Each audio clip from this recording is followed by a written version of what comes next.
Hey, what's up, everybody? Hope you're having a good day. I'm Jordan Dunlap. Welcome to another episode of History Through Hoops.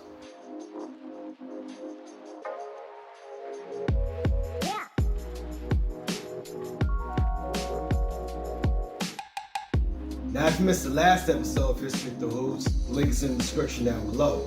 Also, be sure to check out my other YouTube series, Journey Through Jerseys. For today's episode, we're going into the story of the first black man to actually play a game in the NBA. But without further ado, ladies and gentlemen, the story of Earl Lloyd.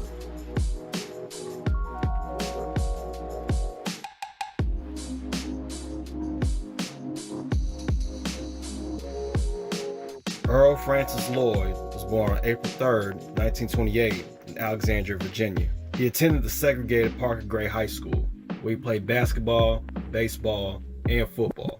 In high school, his skills brought him 3 times to the All-South Atlantic Conference and 2 times to the All-State Virginia Interscholastic Conference. He would then go on to attend West Virginia State University, where he continued his basketball career.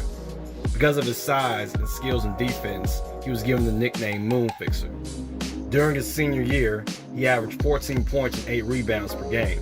During the 1947-1948 season, he helped lead the team to an undefeated record of 23-0 and a CIAA championship. And during that time, they were the only undefeated team in the United States. It's clear that Lloyd displayed incredible talent on the court. And on April 25th, 1950, his talent would be recognized in a major way. Because on that date, he and 3 other men made history by breaking the NBA's color barrier and becoming the first black players to be drafted into the NBA. And back then, the draft had a lot more rounds than they do today, because teams had to fill their rosters to compete. This explains why Lloyd was the 100th overall pick in the 9th round of the draft. Just imagine that. 9 rounds of an NBA draft. Crazy, right? But anyway, the team that drafted him was the Washington Capitals. October 31st, 1950 was a big day for Lloyd and for the NBA. Because it wasn't just his debut in the NBA, it was also the first time that a black man would play in the league. And during that game, he would score 6 points and get 10 rebounds. Here's a clip of Lloyd describing what that game was like. If you had to pick a place to play this first game for a black player in the NBA, if you want a place where a little controversy and that kind of stuff, Rochester, New York was the right place. It's cold up there, nobody hates anybody in the wintertime. You see white folks pushing black folks' cars in the snow and vice versa, It's amazing. And then May comes. Everybody go back to hating each other, But I said the game was uneventful. Unfortunately, Lloyd did not get to play with the Capitals for long. He only played 7 games with them before he was drafted to fight in the Navy for the Korean War. But that didn't stop Lloyd from playing basketball. While he was deployed, he was able to rack up 4 U.S. Army basketball titles. After his deployment was up, he would go on to play for the Syracuse Nationals, where he would play for most of his career. In 1955, he helped lead the Nationals to defeat the Fort Wayne Pistons for the NBA Finals Championship. And with the Nationals winning 4-3, Earl Lloyd and his teammate Jim Tucker made history by becoming the first African Americans to win finals rings. During the 1954-1955 season, he also achieved career highs with 10.2 points and 7.7 rebounds a game.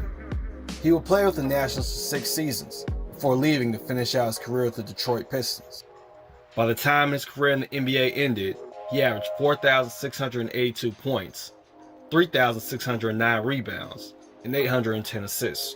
His accomplishments on the court, however, did not make him immune from racism. He was refused service many times and had to deal with fans heckling him. In one instance, in Indiana, a fan spit on him. Luckily, Lloyd was able to persevere in spite of it all. In 1968, he became the first black assistant coach in NBA history for the Detroit Pistons. He was promoted to head coach for the Pistons during the 1971 to 1972 season, but a bad start led to him being let go from that position. After his coaching career ended, Lloyd would become a scout for the Pistons, which he did for 5 seasons. After all that was over, Lloyd ended up sticking around in Detroit to do some community work. For example, He ran programs that were aimed at teaching underprivileged kids about job skills, and he also worked as a job placement administrator for the Detroit public school system.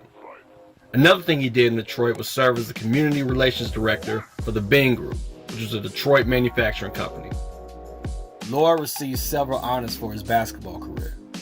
In 2003, he received one of the highest honors of all, by being inducted into the Naismith Memorial Basketball Hall of Fame.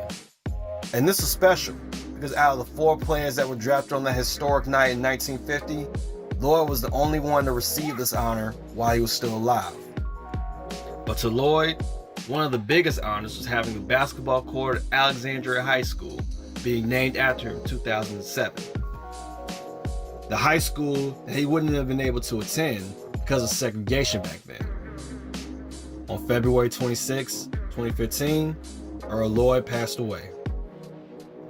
Although his name isn't widely known, Lloyd helped open the door for African Americans to help make the NBA what it is today.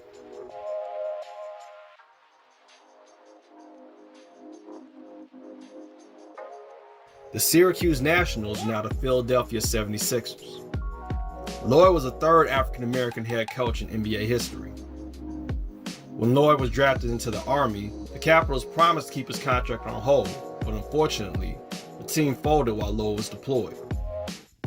Lloyd was responsible for discovering legendary NBA players like Willis Reed and Earl the Pearl Monroe. Well, that does it for another episode of History with the Hoops. Thank you so much for watching. If you like this video, please like it, comment, share it, and subscribe to my YouTube channel. Follow me on Twitter, Instagram is the same name, J Dunlap TV. And stay tuned for the next episode of History with the Hoops, where I'll be going to the story of Hank Dzoni. So again, thank you so much for watching. God bless, and I'll see you next time.